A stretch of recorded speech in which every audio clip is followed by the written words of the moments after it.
And joining me now is Republican New York Congressman Anthony D'Esposito, one of the 4 Republican members of Congress who has called for George Santos to resign.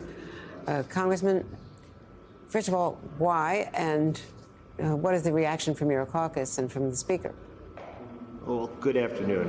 The why is pretty simple.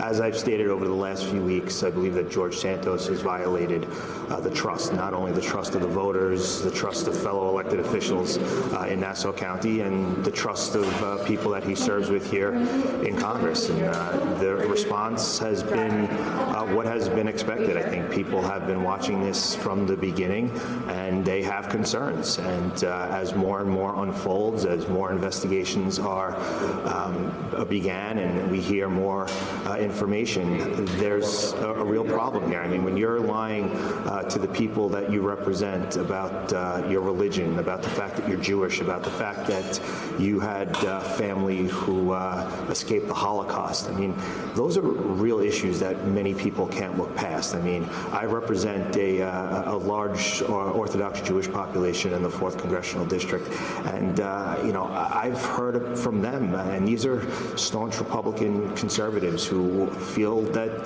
they have been had. And the other evening I was at an AIPAC event, and the same thing. People are concerned. So this isn't about one specific fabrication. It's just about how they keep piling up, and I think it really is affecting his potential to govern. Have you heard from the Speaker or the Whip? I've spoken to all of leadership, and they understood my position. They understand that I'm in a county. I share Nassau County with him, and as you saw yesterday, our county chairman and all of our elected officials throughout the county, including our county executive, our state legislature, our local towns, and some villages have said that they're calling for his resignation. They don't think that he has the ability to serve.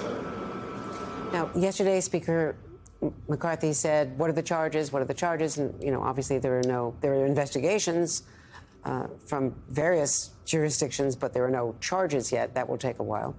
But secondly, he says that the voters will decide in 2 years. Isn't that putting off a decision that really should be made now? Well, I think that Leader McCarthy is making the decision, and he has told all of us that he will be on top of it. He's going to make sure that if anyone has done any wrongdoings, they will be held accountable. My calling for his resignation, or for Santos's resignation yesterday, was strongly based on the concerns that I've heard from my constituents, from the people that I represent, from home in Nassau County on Long Island, who really just don't feel that George has the ability to continue to serve. How do you feel about the way this new Republican caucus has started off with canceling the new IRS agents, the IRS funding, the abortion legislation, refusing to unseat Santos?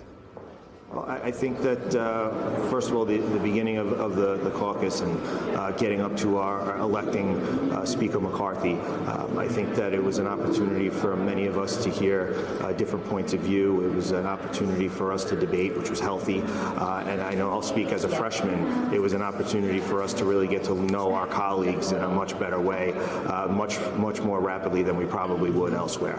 When it comes to the IRS agents, that was a promise that we made during the campaign, that we would rescind and repeal that funding, and it was a promise made, promise kept.